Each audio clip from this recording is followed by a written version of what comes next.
Hey, Facebook family, it's me, Tisha.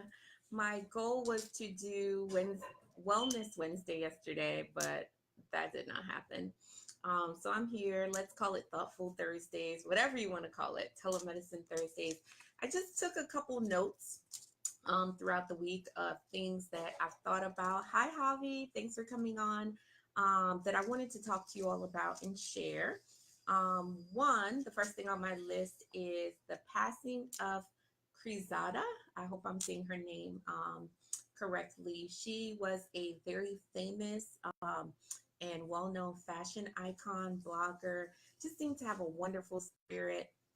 I didn't find out about her journey until after her passing, but I'm glad I did because she was just so positive. And one of the last videos I see going around about her is her saying, "Do it now, do it now." If there's something that you know you should be doing, something you're thinking about doing, just do it now because life is short. So, one of the things that we may put on the back burner is our health, taking care of ourselves. I know I need to see a doctor.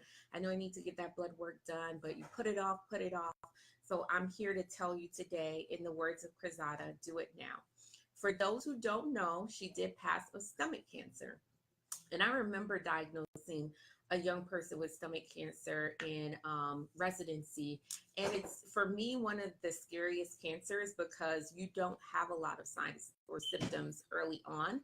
So it's not something that I can say like breast cancer, hey, go get a mammogram, or ovarian cancer or endometrial cancer, where you may have some symptoms or different things like that. You will get symptoms eventually, but unfortunately, by that time, it may be too late. So I don't have a lot of tips or advice on stomach cancer, but just saying have a one doctor that you see regularly, whether virtually or in office. Don't doctor hop. I know I say this over and over again. It has been shown by research having one doctor over a long period of time increases your longevity, increases your livelihood. If you're watching this, please share. There may be somebody on your timeline that finds this information helpful as you do, so don't keep it to yourself. So that was the first health topic I wanted to talk about today. The second thing I wanted to talk about is Cardi B. So if you all follow me on Instagram, you all know I love Cardi B, right?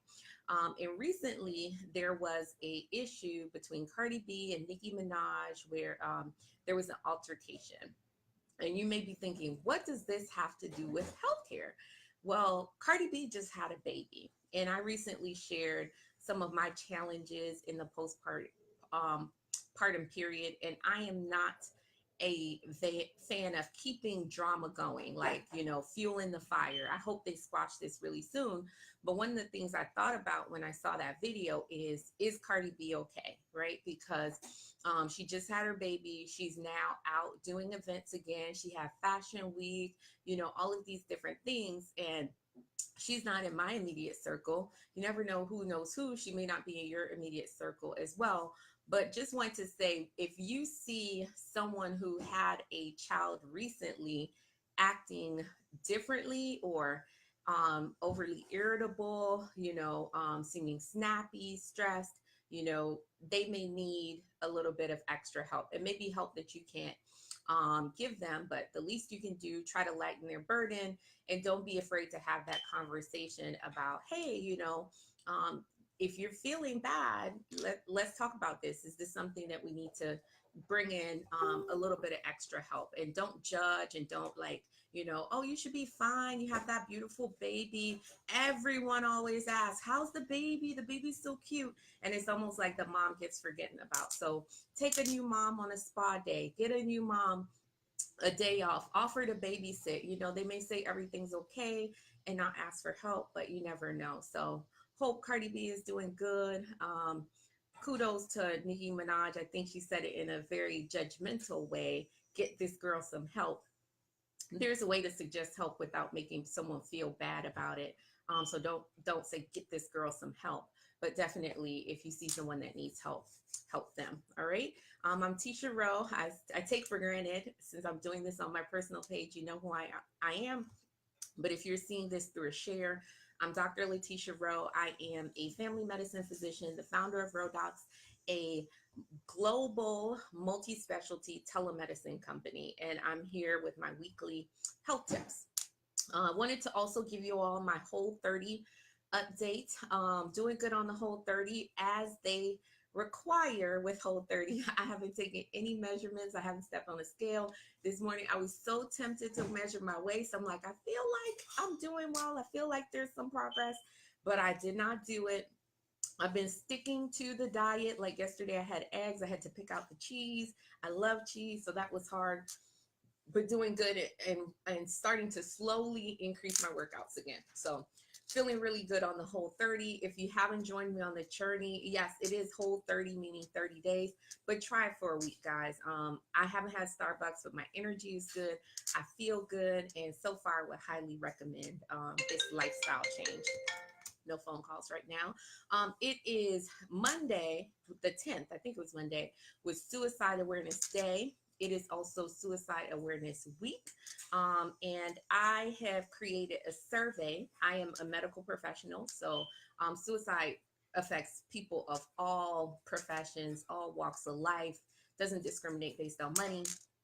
But a survey asking 3 questions. Have you ever thought about committing suicide? Have you ever attempted suicide? And do you want help if you did? I'll post that survey in the comments. Take the survey, share the survey. It's supposed to be for medical professionals. If you know a doctor, resident, medical student, share it with them specifically. Just really wanted to see how prevalent this is in the medical community, because we have to take care of ourselves if we're going to take care of others. The last thing I'm going to talk about today is STD screenings. Back in 2017, the CDC announced that STDs were at an all-time high. And if you don't know, Rodocs does offer STD screening. And I just want to explain to you really quickly how it works. So step one would be to go to rodocs.com and request an appointment. Once you get that appointment, you'll do a video visit with the doctor. It just requires downloading an app, or if you're on your laptop, you just log on to the website and do the video visit through the website. Once the doctor talks to you, the purpose of that appointment is pre-screening. Like, how many partners have you had? Have you been exposed to STDs? Do you know for sure that a partner has had an STD? Do you have any symptoms? Irregular discharge, burning, bumps, anything like that. Once we get through that, we can tell you exactly what tests we're going to do. Make sure you understand what you're getting into before we order the test. Then we're going to send a lab order to the lab nearest you.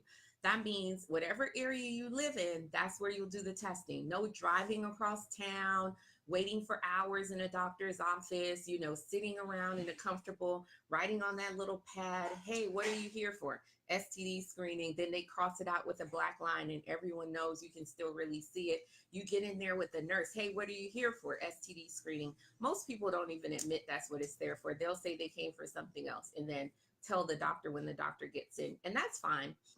But instead of going through all that, waiting room, front desk person, waiting with the nurse, waiting for the doctors, leaving, waiting for the results, having anxiety for 2 days, you just go straight to the lab, get your labs done. You get the lab results within a couple of days. Then you have a private phone call with the doctor to go over that results, and you have the results emailed to you. So instead of going to the doctor, coming back for your results, being embarrassed, walk of shame, none of that. Now, there are multiple types of STDs, right? Some STDs are treatable, some are not. If it's treatable by a pill, we'll write the pill. If you need a shot, sometimes you will need a shot. We will refer you to somewhere where you can get that shot done. And that's just a part of it. And some things can't be treated. And sometimes it'll just be, hey, this is what you have. You got to deal with it. Now, a lot of people take for granted the person that they're having sex with doesn't have an STD. And I'm going to tell you as much. Hey, Horace. Hi, Stacy. Hi, Melissa. Hi, Wando. Thanks for joining. Sorry, I haven't been saying hello. If you're watching this and you find it helpful, please share, share, share, share. A lot of my friends are doctors, so this may not be news to you, but maybe the person on your timeline can benefit. And I'm right at 10 minutes, so I'm getting ready to wrap up. Last thing I want to say about STDs is that you assume the person you have doesn't have an STD because they don't have symptoms. First, a lot of times men won't have symptoms. Second, there's some grimy people out there that will know they have an STD and not tell you, because guess what? Once they give you the STD, they'll try to blame you for giving it to them. And truly, y'all won't know, because if you both got it, there's no way for you to tell. And if it's an untreatable STD like herpes, they know once you got it, hey, might as well stick with them now, right? Because they gave it to you. So don't leave your health up to another person saying, oh, well, this person doesn't have it, so I don't have to worry about it. I'm good. My partner doesn't have any symptoms. Men, I got to call you all out. My girl got tested. She's clean, so I'm clean. Women cheat too. Women cheat too. So she can go get something, get treated, come back, show you her normal test and say, oh, I guess you gave it to me. Don't take it for granted. Married people get STDs at least 3 times during my career. I've had a married person that got sick, ended up in the hospital, found out they had HIV and that their partner had given it to them, that they had been married for 10 years. And it was that one business trip that happened and they can't believe that they contracted STD. I'm not telling you don't trust your spouse. I want you to trust your spouse, but know that everyone should have routine testing. You can opt out. That's a personal choice, but I recommend it for married, single, for everyone. So those are all of my health tips for the week. To recap, if you're coming on a little bit later, I talked about Crisada's passing, rest in peace, and stomach cancer. I talked about Cardi B and postpartum depression. I talked about my journey on the Whole30 diet. I talked about Suicide Awareness Week, gave some tips for new moms and how you can help them. And last but not least, talked about STD screening. So thanks for joining in. I'm going to hop off. I have a important lunch date. Check my Instagram stories and you'll see who that date is with. And I hope you all have an amazing day. Please share. And if you're not following me on Instagram and Twitter, follow me there as well at Tisha, Tisha, Rowe, MD. And if you've been following, you know I launched my new website this week, TishaRoweMD.com. Please check it out and let me know in the comments what you think. Thanks, everyone, and have an amazing day.